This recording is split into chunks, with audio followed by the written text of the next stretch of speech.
नमस्कार, आप देख रहे हैं दैनिक सवेरा हरियाणा। मैं शीतल।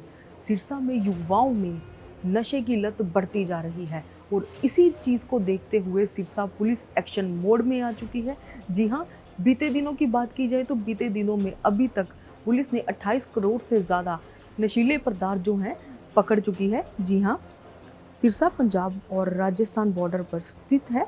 ऐसे में पंजाब और राजस्थान बॉर्डर से सिरसा जिले में काफ़ी नशे की सप्लाई की जाती है। हालांकि पुलिस प्रशासन द्वारा नशे पर लगाम लगाने के लिए भरसक प्रयास भी किया जाता है। नशे के सौदागरों के खिलाफ कड़ी कार्रवाई भी की जाती है, लेकिन बावजूद इसके सिरसा जिला में नशा खत्म होने का नाम नहीं ले रहा है। पुलिस का डंडा नशे के सौदागरों के खिलाफ खूब चला है, लेकिन अभी भी नशे के सौदागर धंधा कर लेते हैं। पुलिस का नशे पर डंडा लगातार चल रहा है और तस्करों पर शिकंजा कसता जा रहा है। पुलिस के आंकड़ों के मुताबिक अब तक सिरसा में 10 दिन की अवधि में 28 करोड़ की हीरोइन पकड़ी गई है। इसी साल 21 मार्च को सिरसा पुलिस ने 4 किलो से अधिक नशीले पदार्थों के साथ 2 आरोपियों को काबू किया था, जिसकी कीमत करीब 25 करोड़ रुपए थी। तो 4 दिन पहले भी 300 ग्राम नशीले पदार्थ के साथ 2 तस्करों को गिरफ्तार किया था। ऐसे में पुलिस ने पिछले 10 दिनों की अवधि में 28 करोड़ के नशीले पदार्थ बरामद कर लिए हैं। नशे के मामले में अगर किसी भी पुलिसकर्मी की मिली भगत होती है तो उस पर भी कार्रवाई होगी। युवाओं को नशे से दूर रखने के लिए खेलों के प्रति जागरूक किया जा रहा है। सिरसा एसपी डॉक्टर मयंक गुप्ता ने कहा कि जिन नशा तस्करों ने नशे के चलते अवैध प्रॉपर्टी बनाई है, उनकी प्रॉपर्टी को अटैच किया जाएगा। नशा तस्करों की प्रॉपर्टी पर पीला पंजा चलाकर ढाया जाएगा। नशा तस्करों के खिलाफ कानूनी कार्रवाई की जाएगी। किसी भी हालात में नशा तस्करों को बख्शा नहीं जाएगा। नशे को रोकने के मास्टर प्लान में 2 एस्पेक्ट, जैसे मैंने पहले आपको बताया कि एक नशे की सबसे पहले डिमांड और सप्लाई दोनों को ख़त्म करना।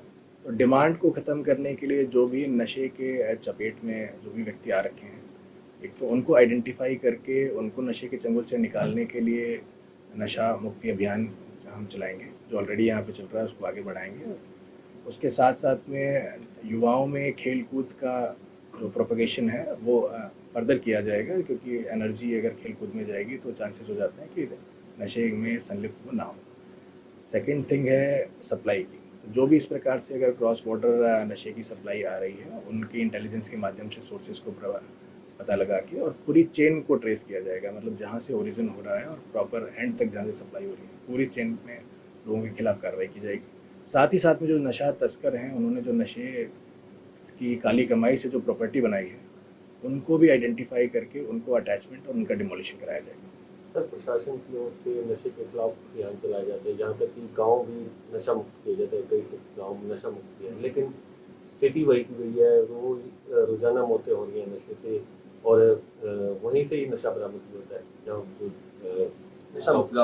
देखो, नशा मुक्त गांव कोई एक परमानेंट स्टेटस नहीं है, ये एक कंटिन्यूस प्रोसेस है। तो जो गांव अगर पहले नशा मुक्त हो गए थे, अगर ऐसी शिकायत है कि उनके अंदर दोबारा से नशा इन्फ्लेट किया गया है, तो उनको आइडेंटिफाई करके, जो मैंने आपको डिमांड और सप्लाई वाला एस्पेक्ट बताया, उस हिसाब से कंटिन्यू एक्शन लोगों के सहयोग से ही लिया जाएगा। सर, ये जो ना गाँव में नशा मुक्त कर देते हैं, नशा मुक्त हो जाए गाँव, लेकिन सच्चाई ये नहीं है। जल्दबाजी नहीं कर रहे थे, इसलिए जो है इनको डिक्लेयर कर दो। एक बार यहाँ का डेटा मैं एक बार गाँव वाइज रिविजिट कर लूँगा। अगर इस प्रकार से है कि आप जैसा बता रहे हैं कि जो आप कह रहे हैं कि जो नशा मुक्त गांव डिक्लेयर हो चुके हैं वो एक्चुअल में अगर नशा मुक्त नहीं है, उनको एक बार रिविजिट कर लेंगे। अगर इस प्रकार की समस्या है तो उस पर प्रभावी एक्शन लेके उनको नशा मुक्त बनाया जाएगा। आपसे पहले भी कोई ऐसा इंसिडेंट था कि बठिंडा की महिला कांस्टेबल थी, उसके रिलेटिव यहाँ सिरसा में रहते थे?